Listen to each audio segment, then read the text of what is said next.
Bonjour à tous, je ne sais pas si vous vous en rappelez, mais il y a quelques mois je vous avais parlé de Rise of the Sphinx, le premier jeu vidéo de Miraculous. Pour redonner mon avis, c'était un jeu qui avait énormément de potentiel, mais aussi énormément de défauts. Et Miraculous Corp a décidé de sortir un autre jeu vidéo, Paris Under Siege. Donc est-ce que les défauts ont été supprimés? Est-ce qu'on aura enfin un bon jeu vidéo Miraculous? C'est ce qu'on va voir dans cette vidéo. L'histoire commence avec Madame Bustier le maire qui parle d'une exposition qui ouvrira bientôt. Vous savez certainement que les origines de Paris sont liées à Aset, la déesse égyptienne. Et c'est quelque chose que j'aime bien avec Miraculous, c'est que, encore une fois, on apprend des choses que l'on ne savait pas. Enfin, moi en tant que Parisien, je ne savais pas qu'il y avait un aussi fort lien avec l'Égypte. Par contre, ce qui est moins bien, c'est que c'est toujours aussi moche. Les graphismes ont un peu évolué, mais clairement on est encore loin du standard de la série. Pendant qu'ils discutent, nous découvrons donc le collier d'Asset, prêté par un nom familier. Monsieur Agreste a accordé une faveur à cette exposition en lui prêtant sa pièce maîtresse. Gabriel Agreste. On en reparlera plus tard. On nous explique aussi qu'il y aura une pièce de théâtre et que le rôle principal sera joué soit par Aurore, soit par Zoé. Faisons comme ça. Ma chère belle-fille Zoé jouera à 7. Attendez, qu'en est-il d'Aurore? Ce rôle lui plaît beaucoup également. Je suis désolé pour Aurore, mais à chaque fois qu'il y a un concours, c'est elle qui perd. Et elle a pas de chance, c'est tout. Sinon, autre chose qui est cool, c'est qu'on reprend les voix de la série, comme dans le premier jeu. Et même si de temps en temps il y a un petit souci de sous-titrage, je l'accepte. On reprend donc avec l'intro habituelle, et j'ai clairement pas grand chose à dire si ce n'est... Mais il y a quelque chose chez moi que je n'arrive pas à changer, et ce quelque chose, c'est que je suis toujours en retard! Que cette réplique ne sert à rien. Et en fait, le gameplay ne joue même pas sur le fait qu'elle soit en retard, donc ouais, on pouvait s'en passer. D'ailleurs, on remarque un léger changement de gameplay, on sent que tout est plus fluide, notamment pour les contrôles, et clairement, on va pas s'en plaindre.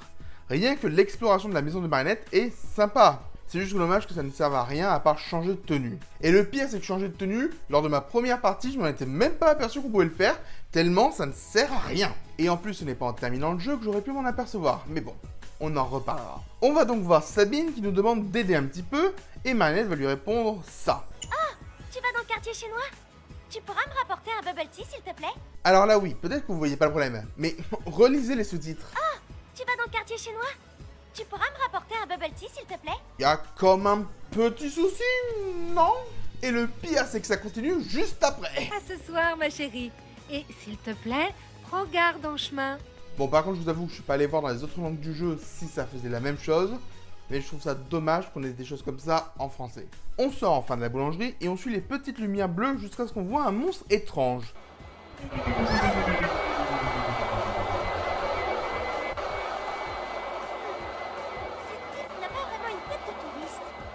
On se transforme alors en Ladybug et le vrai jeu peut commencer. Et encore une fois, c'est beaucoup plus fluide que le premier jeu. Ici, on n'est pas bloqué artificiellement par tous les ennemis et on peut parcourir des niveaux qui sont plus fun. Le level design n'est pas incroyable, mais on s'amuse beaucoup plus. Et en plus, on n'a pas de patoune. C'est génial. Moi, j'adore ça. L'énergie qu'on ramasse, elle va juste réapparaître plus tard.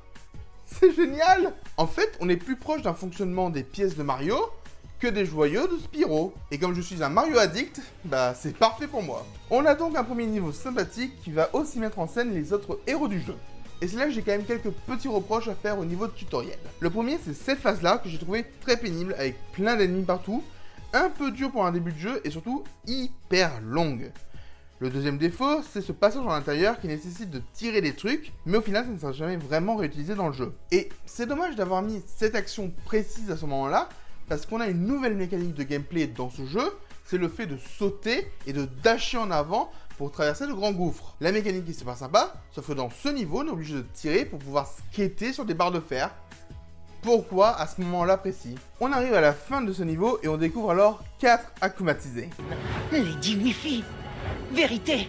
Pire qu'elle? Et le bulleur? Sauf que 4 akumatisés, c'est clairement pas normal. Ladybug. Appelons l'équipe en renfort. C'est eux l'équipe? Enfin, presque. C'est vrai qu'il manque Pégase, Ryuko, Tigresse Pourpre, Tigella, enfin, plein de gens, selon où on en est dans la série. Mais bon, on peut à peu près supposer que tous les événements qui se passent là sont après Gang des Secrets. Du coup, pourquoi on a Lady Wi-Fi? Je vous rappelle qu'Alia avait réussi à se désacclimatiser dans Gang des Secrets. Elle ne devrait plus se faire avoir. Attends, regarde, autour de leur cou. Et oui, je comprends qu'il y a un truc avec Cassette. Sauf que actuellement, la vraie responsable, c'est elle. On cherche quelque chose? Vous arrivez juste à temps pour mes prévisions. Attendez-vous à un ciel orageux, avec une très forte chute de Paris. Et donc, c'est l'heure du premier combat de boss contre Climatica. Et seulement Climatica. Je veux dire, elle a 4 alliés, mais on les verra pas. On va juste affronter le grand méchant tout de suite. Je sais pas vous, mais je pense qu'il y a un problème. Bon, on va parler un peu des combats de boss, mais ceux-ci sont à la fois les meilleurs et les pires moments du jeu. On a clairement de bonnes idées, et on le verra tout du long de la vidéo, mais c'est vraiment dommage que la caméra soit facilement en difficulté et que nos personnages puissent d'un coup se mettre à faire n'importe quoi. Et surtout, si vous êtes comme moi et que vous avez joué sur Switch, bah vous n'avez pas de musique. L'ambiance est géniale. Une fois qu'on a enfin réussi à la battre, on a notre antagoniste principal qui apparaît. L'âme d'Asset est sous mon contrôle désormais. Toute la ville est soumise à ma volonté. Profitez bien parce que c'est sa seule apparition dans le jeu. Après avoir bien profité de Papille Ombre, on retourne chez Marinette, chez elle, en tant que Marinette, pour ne rien faire et pour juste passer un pont pour arriver au cœur du jeu avec la sélection des niveaux. Nous avons donc 4 niveaux qui sont accessibles dès maintenant. Et une fois qu'on les aura terminés, on pourra accéder au dernier niveau, celui sur Climatica. On a aussi des niveaux arènes, mais c'est juste des gros trucs de combat et clairement, c'est pas la force du jeu.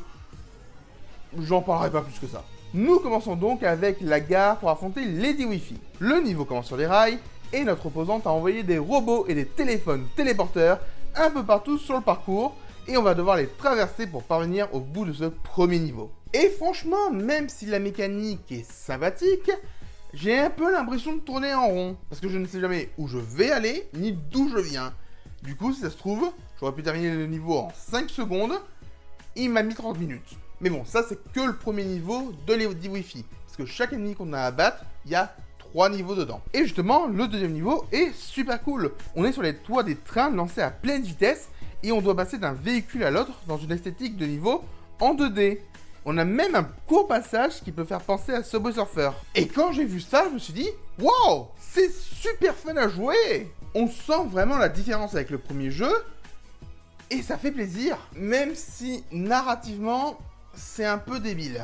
Parce que toute l'action se passe dans Paris. Paris est sous un siège. Comment les trains peuvent-ils aller aussi vite et faire autant de distance? Si vous avez une réponse, je vous laisse me la dire. Moi, je vais juste terminer ce niveau. Et pour ça, il suffit de faire des slides sur des fils pour éviter un champ électrifié. Et c'est pénible. Vraiment. Parce que faut juste sauter pour éviter l'obstacle qui est devant. Parce que si on veut changer de fil et d'aller d'un côté à l'autre, c'est tellement pas précis que tu meurs à chaque fois.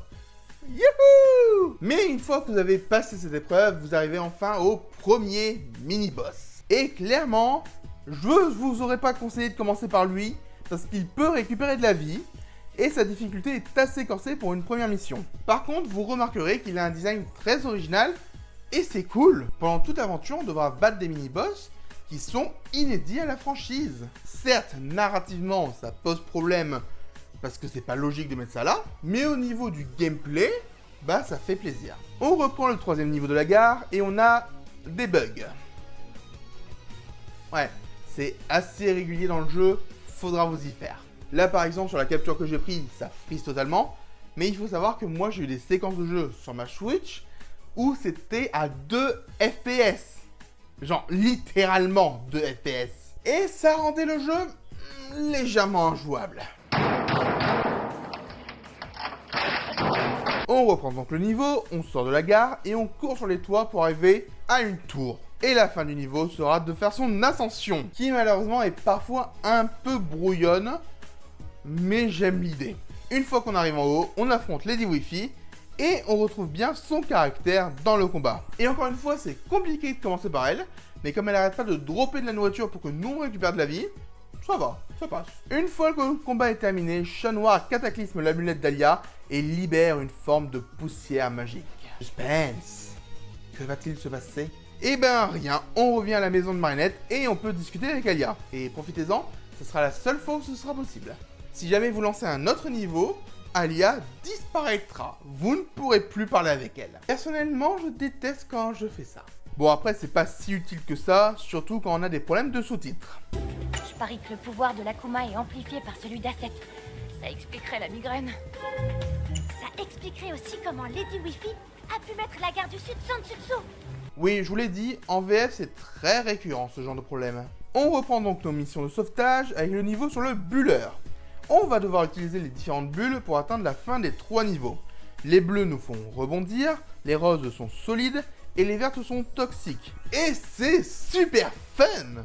Sincèrement, je m'éclate avec ce niveau. Le monde du bulleur est celui que j'ai le plus apprécié dans le jeu, parce qu'on sent vraiment qu'il y a une volonté d'allier le bulleur, donc le personnage, et l'esthétique de son niveau. Même s'il faut avouer qu'il y a un petit problème. Ouais, le monstre du film est dans le jeu. Le film est canon avec le jeu. J'avais vraiment pas envie d'en parler. Pourquoi tu me lâches pas? Et pendant qu'on fait ce niveau avec le buller, on découvre une nouvelle mécanique, l'assistance d'un autre super-héros. À tout moment, on peut faire venir un héros qu'on a sauvé précédemment. Et j'avoue que même si l'idée est louable, j'ai un peu de mal avec cette mécanique. Parce que les pouvoirs des héros qu'on va appeler, c'est pas toujours clair. Et on peut assez facilement terminer le jeu sans user de cette mécanique, qui en plus coûte des points d'énergie. Le seul problème avec cette mécanique, c'est que ça va faire devenir le jeu de plus en plus facile. Déjà qu'il est de plus en plus facile, à mesure qu'on avance, même sans l'utiliser. Donc j'ai un peu de mal avec ça. Et on arrive finalement au mini-boss avec Blobule. On a un monstre en bulle fait par le buller. Est-ce qu'on est d'accord pour dire que c'est une super idée? C'est presque étonnant que la série n'y ait pas pensé. Genre vous mettez Blobule en senti-monstre avec le buller. Ce serait génial. D'ailleurs, je pense sincèrement que les mini-boss sont des senti-monstres de papillon.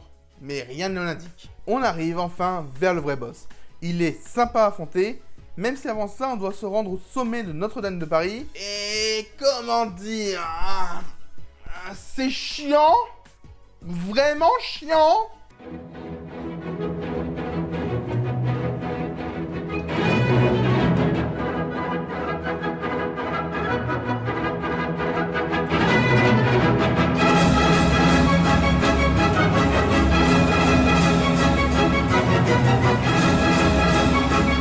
Il va la fermer sa gueule! J'ai pas arrêté de tomber, encore et encore. C'est que le début, d'abord. J'en ai plein le cul, encore et encore. On a vraiment une phase de platforming qui est pas simple du tout. Mais bon, je vais la pardonner, parce qu'encore une fois, l'ascension de Notre-Dame, j'ai trouvé ça super cool, et ça m'a fait penser un peu à l'ascension de la Tour Eiffel dans le premier jeu, à savoir le niveau que j'ai préféré. On arrive à sauver Nino, et après la destruction de son amulette, on passe au cimetière pour affronter Vérité. Il est où le rapport? Alors peut-être c'est parce que, comme le dit un très grand film, Pirates des Caraïbes 5, les morts ne racontent pas d'histoire. Mais dans ce cas-là, il devrait rien me raconter du tout. Il devrait même pas me faire me rappeler de Pirates des Caraïbes 5. Mauvais point pour le jeu. On a quand même un niveau avec un but assez clair, éclairer des yeux avec des lanternes afin de passer d'un endroit à l'autre. Le souci, c'est qu'il faut allumer les lumières et que le bouton est souvent très peu visible. Et même l'œil se voit pas forcément. On a donc un niveau qui est long, qui est pénible, qui est chaotique et qui ne passe bien dans son design seulement parce que les mouvements sont fluides. Je suis pas fan. Après ça, on arrive enfin au cimetière et on progresse progressivement jusqu'au mini-boss. Et à nouveau, cette deuxième partie de monde, elle est longue, ennuyeuse, en plus il y a plein de monstres partout, c'est juste pénible, et même le mini-boss, il est décevant. On a un fantôme qui n'a pas de pattern réellement cool, et je me suis juste ennuyé en l'affrontant. Bref, vous l'aurez compris, c'est un monde que je ne trouve pas ouf. Même s'il abuse un peu d'une mécanique que j'ai bien aimée, le saut avec le dash. On nous oblige à en faire un peu plus que de raison, mais comme c'est fun à faire, pourquoi pas. On termine enfin ce monde avec la confrontation contre Silence, qui est le boss le plus frustrant. Parce qu'en fait, il disparaît tout le temps, on n'a pas le temps de le frapper, et j'avais vraiment l'impression que sa barre de vie ne diminuait jamais. Surtout qu'en plus, il te lance une attaque qui t'empêche de bouger. Du coup, non seulement tu perds de la vie, mais tu lui en fais pas perdre. Donc ouais, il n'y a clairement pas que des bons niveaux dans ce jeu. On retourne chez Marinette et on va apprendre pourquoi Vérité a transformé Paris en Zombieland. Mais j'étais censé chanter pendant le spectacle au moment où Asset épouse Osiris. Mais quand j'ai réalisé que ça n'arriverait pas, ça m'a vraiment affecté. D'autant plus que j'avais écrit cette chanson en pensant à toi, Marinette. Je suis désolé, mais ça colle pas avec Lucas. Il n'y a rien de logique dans cette écriture et dans ce qu'il a fait. Pourquoi Lucas, en tant que Vérité, transformerait Paris en film d'horreur? Si les concepteurs voulaient juste mettre des zombies, ils auraient pu. Mais là, clairement, c'était pas logique. Bref, on oublie tout ça et on passe au dernier niveau obligatoire avec celui sur Pirkel. Sauf que sans qu'on sache pourquoi, il y a une cinématique de début. C'est le seul niveau où il y en a une. Et j'ai aucune idée de pourquoi. Surtout que la mise en scène est assez bizarre. Elle nous met dans la peau d'un voyeur et on sait pas forcément pourquoi. Je veux dire, je pourrais très bien faire une analyse de plan là. Mais ça n'expliquerait rien sur le niveau ou sur le jeu de manière globale. Et on entre enfin dans le niveau le plus classique du jeu. De temps en temps, on a bien Pirkel qui voudra nous écraser, mais globalement, il n'y a aucune mécanique marquante ni de passage vraiment intéressant. Et en plus, les ennemis de ce niveau, c'est des statues grecques. Sauf que ça n'a aucun rapport ni avec Pirkel, ni avec l'Égypte antique. Donc, pourquoi? Dans la deuxième partie du niveau, on a une partie où Chloé se fait enlever et on doit la sauver. Sauf qu'au final, ça ne sert à rien.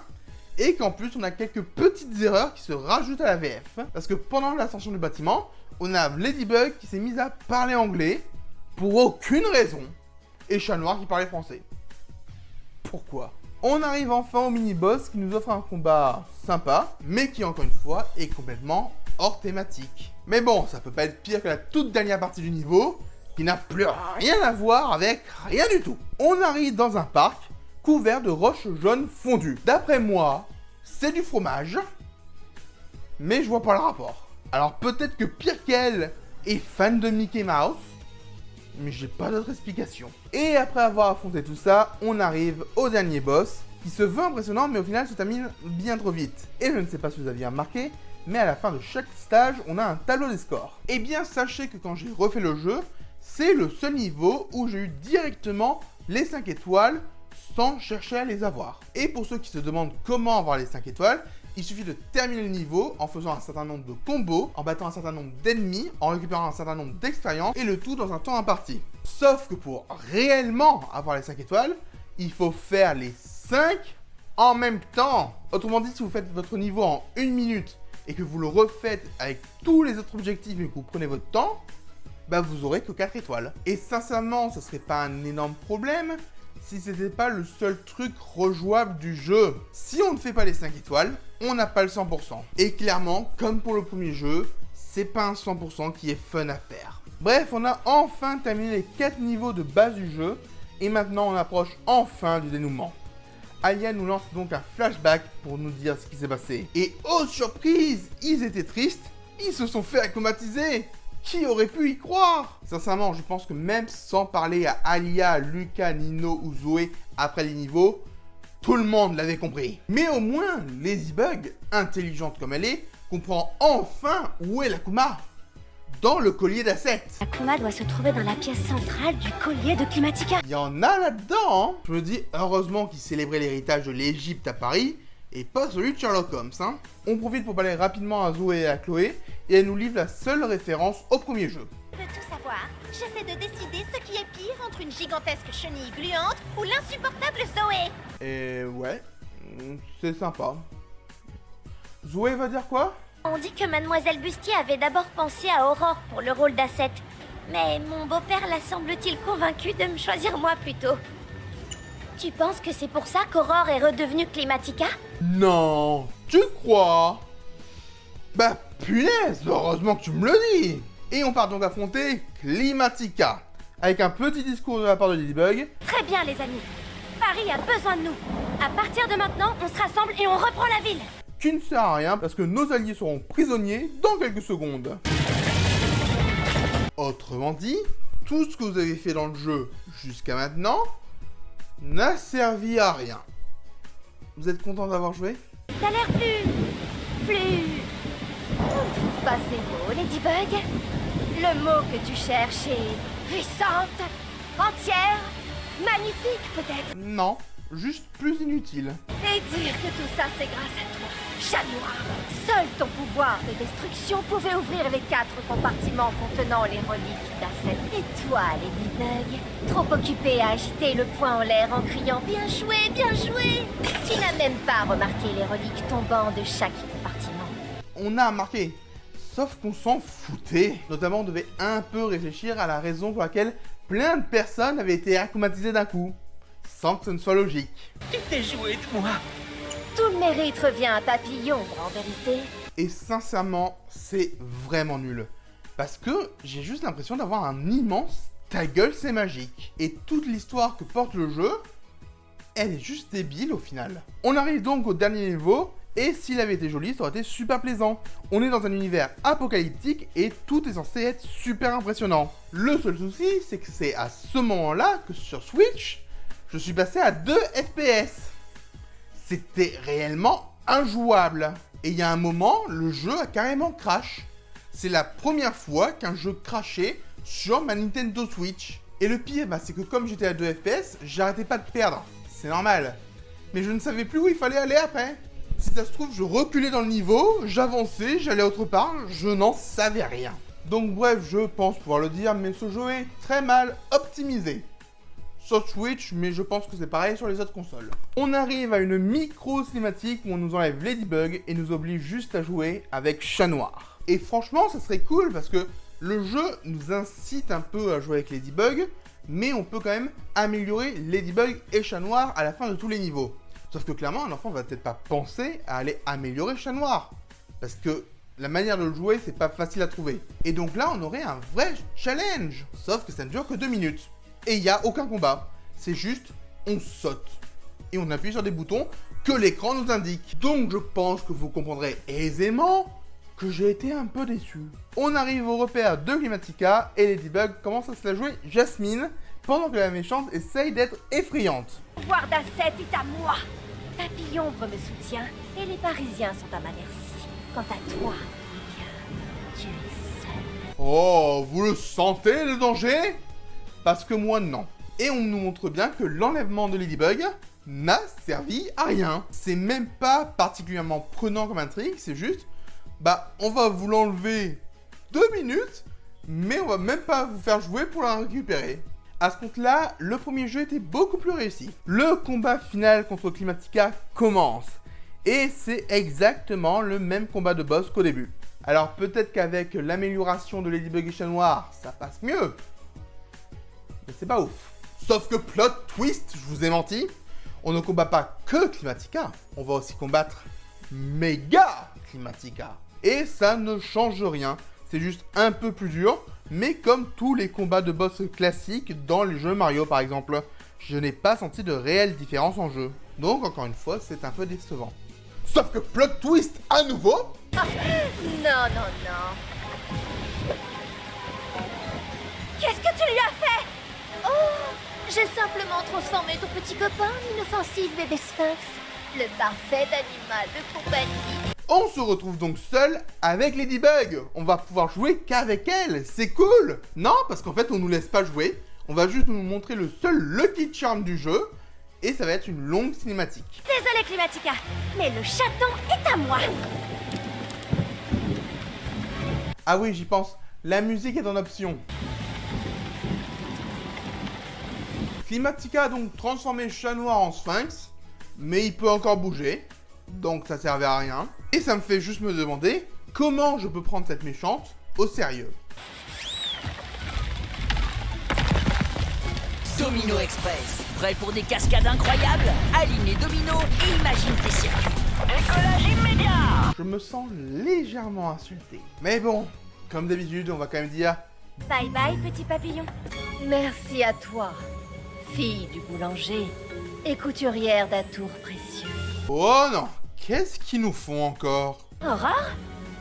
Où serait-ce? Eh bien maintenant, je puis partir sans crainte, sachant la ville de Paris bien défendue. Quoi? La déesse Asset existe pour de vrai? Ça n'apporte rien à l'histoire. En fait, l'histoire n'apporte rien de manière générale. c'est vide. Autant dans le premier jeu, je prenais plaisir à suivre cette nouvelle aventure, autant ici, je la trouve juste brouillonne et inutile. Et j'ai vraiment envie de savoir à quoi ça sert de jouer à un jeu vidéo dont on n'a pas envie de suivre l'histoire des personnages qu'on incarne. Tout va bien? J'étais un peu inquiète, j'avoue. On aurait dit que tu n'étais pas toi-même tout à l'heure. Inquiète pour moi? Et oui, on crache encore plus sur la série. On est censé être dans la saison 4, je vous rappelle. Ladybug ne dirait jamais ça à Chat Noir, du moins pas à ce moment de la saison. Si j'ai fait cette vidéo maintenant, c'est parce qu'il peut vraiment s'intégrer à ce moment-là de la saison. Juste avant Optigami, ça paraît pas illogique. Sauf que c'est maintenant que Chat Noir commence à se sentir abandonné.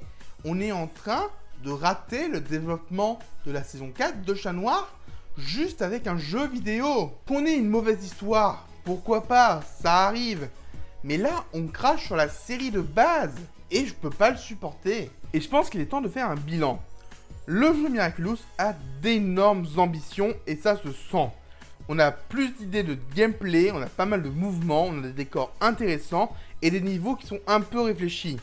On a aussi une reprise de certains éléments que les gamers aiment bien, comme des passages qui font penser à Spider-Man PS4 dans le dernier monde. Mais tout ça, ça ne marche pas, et pour plusieurs raisons. À commencer par sa faiblesse technique. Le studio qui est à l'origine du jeu n'a pas su avoir la qualité d'un AAA actuel. Rien que les designs, ils sont moches. Ce n'est plus permis de faire des designs comme ça. J'en demandais pas beaucoup, mais là on a vraiment l'impression que c'est digne de la PlayStation 3, voire même de la PlayStation 2. Alors que je vous rappelle que le jeu doit pouvoir tourner sur Switch, mais aussi sur PS5 par exemple. Et quand je dis tourner, ça veut dire aussi qu'il ne devrait pas y avoir 10 000 bugs tout le temps. Que ce soit le fait que ce soit pas précis, que le jeu crache, qu'il ralentisse ou les problèmes de sous-titrage, on a plein de soucis qui font qu'on n'a pas une expérience de jeu optimale. Mais pour moi, le pire dans tout ça, c'est le scénario. On a une histoire bancale dont les enjeux sont artificiellement agrandis pour qu'on sente une montée en puissance, mais rien n'est cohérent. Pourquoi Lucas a-t-il un niveau avec des zombies? Pourquoi Ladybug se détransforme entre chaque mission? Que fait A7? À quoi elle sert? C'est quoi en fait? Et sincèrement, si en rejoignant le jeu, on avait pu juste revoir les cinématiques, j'aurais peut-être un peu moins râlé.